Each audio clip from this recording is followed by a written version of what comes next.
Aujourd'hui, on va parler du marqueur de la performance par excellence des sports d'endurance, j'ai nommé le VO2 max.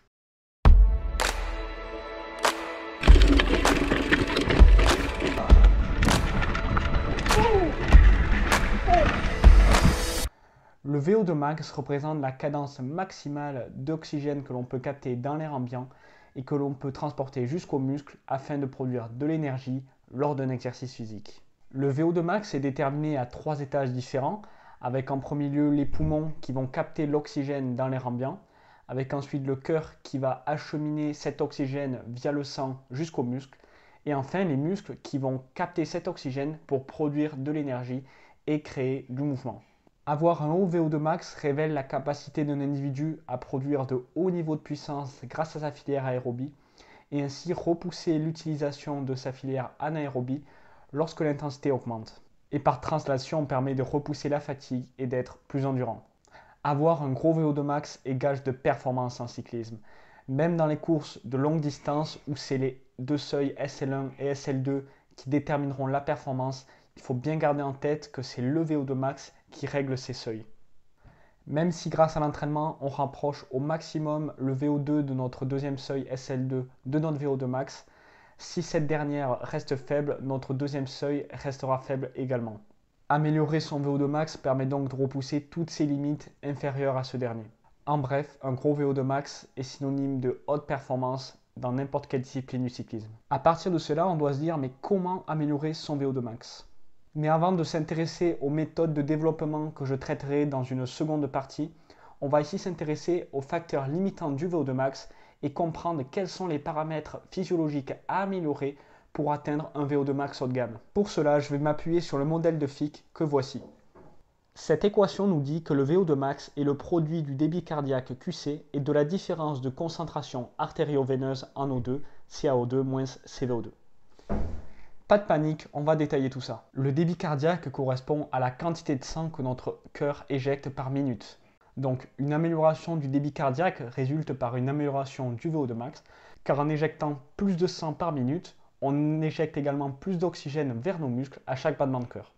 Et en envoyant plus d'oxygène, on peut produire plus d'énergie grâce à la filière aérobie. Mais le débit cardiaque n'est que la moitié de l'équation, car il reste la différence de concentration artério-veineuse en O2. Premièrement, on a la concentration artérielle, CA. Pour rappel, les artères partent du cœur et vont vers les muscles et organes. Et pour améliorer le VO2, il faut donc améliorer cette concentration artérielle en sortie du cœur. Le dioxygène est fixé dans le sang par les globules rouges. Alors c'est en augmentant cette quantité de globules rouges qu'on pourra augmenter cette concentration en O2. Car c'est bien d'expulser beaucoup de sang grâce à un haut débit cardiaque, mais si notre organisme n'est pas capable de fixer l'oxygène, c'est limitant.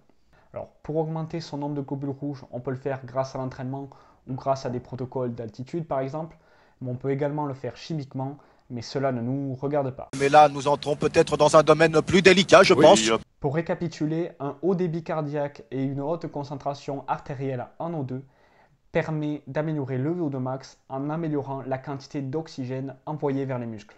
On va maintenant s'intéresser au CVO2, qui est la concentration veineuse en O2 cette fois-ci. Les veines, elles font le chemin inverse. Elles partent des muscles et vont vers le cœur. L'équation nous indique qu'il faut une faible concentration en oxygène dans les veines pour améliorer son VO2. Car une faible concentration d'oxygène veineuse nous indique que les muscles ont puisé le maximum de l'oxygène entrant. Ils ont réussi à le traiter. Pour cela, il faut un réseau de capillaires sanguins musculaires fournis qui permettra d'acheminer l'oxygène dans le plus de fibres musculaires possible. Et également un nombre important de mitochondries, qui sont les organismes intracellulaires qui transforment l'oxygène dans nos fibres musculaires pour produire de l'énergie.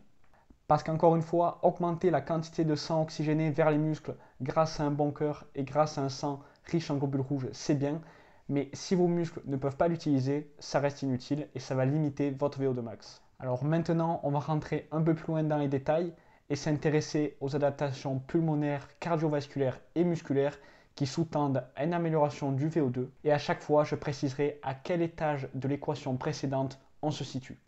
Mais ce qui est intéressant, c'est que je vais ensuite vous présenter les facteurs limitants de la VO2 en fonction du niveau d'entraînement d'un sujet. Car oui, un débutant ou un cycliste entraîné qui a des années de vélo dans les pattes n'auront pas un VO2 limité par les mêmes paramètres.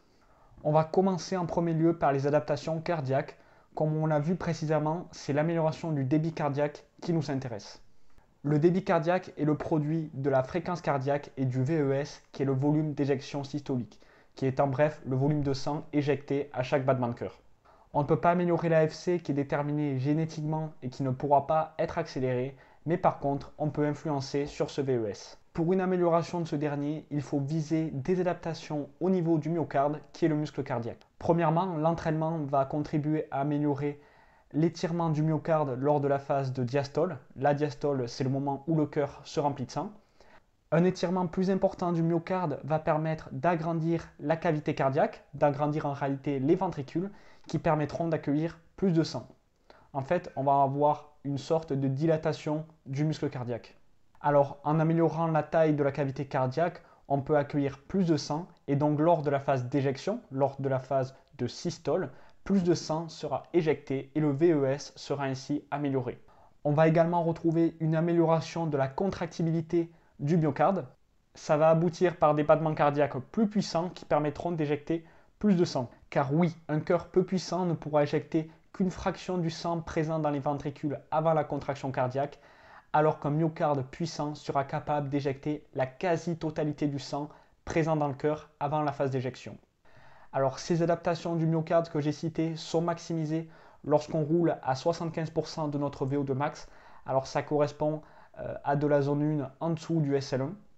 Car c'est à ce moment-là que notre myocarde atteint sa force de contractibilité maximale et le volume d'éjection systolique maximal est également atteint.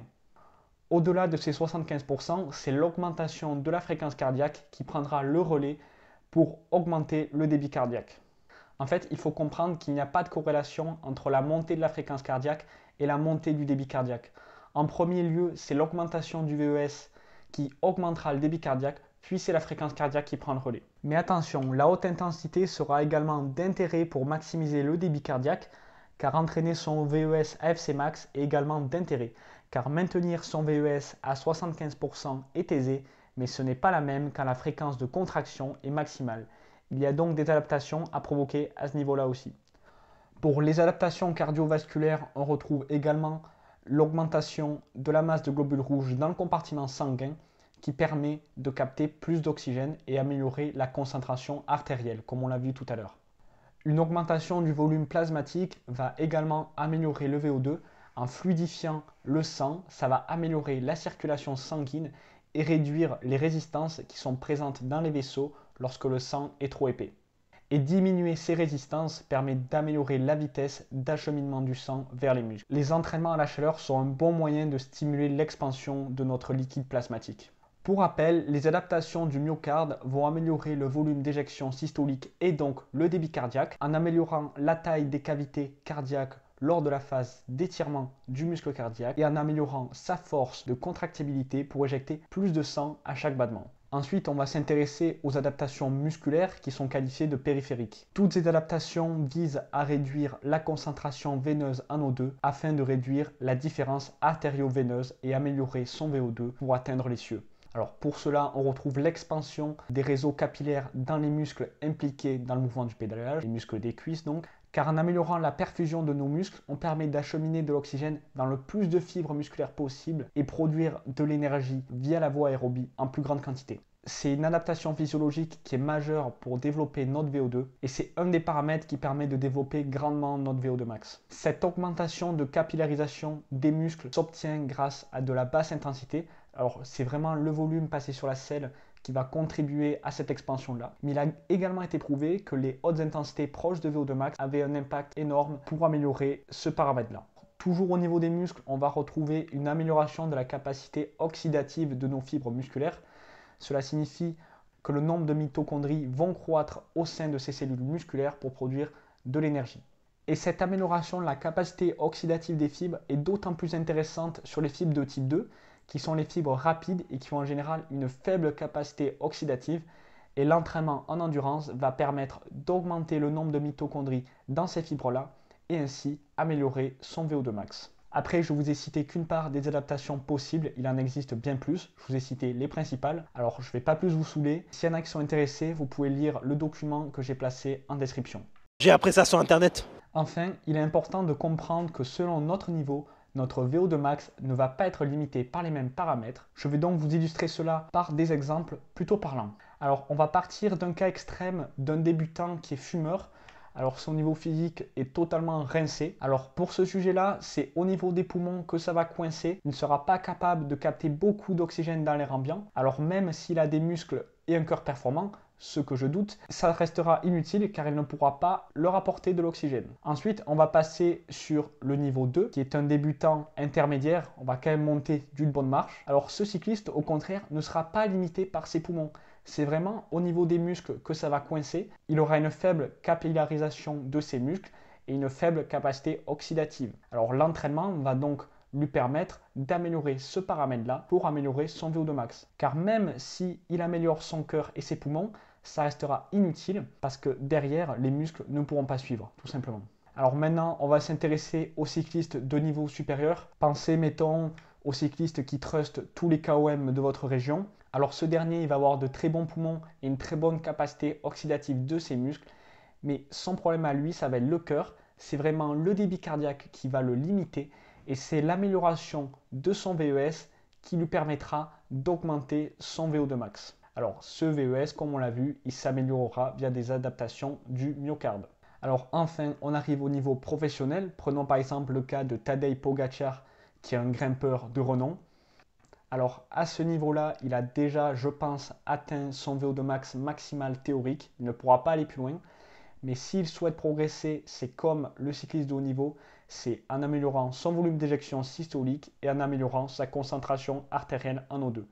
Alors pour l'améliorer, il faut malheureusement faire appel à la chimie et à la prise de PO. Mais juste pour revenir sur le PO, on en parle beaucoup, mais si vous êtes un débutant fumeur ou bien un cycliste intermédiaire, la prise de PO sera complètement inutile pour vous, car comme on l'a vu, c'est au niveau des poumons pour l'un et au niveau des muscles pour l'autre que vous serez limité, et améliorer votre concentration artérielle en oxygène n'améliorera en rien vos performances. Tout à fait. Voilà, la vidéo touche à sa fin, j'espère qu'elle vous a plu.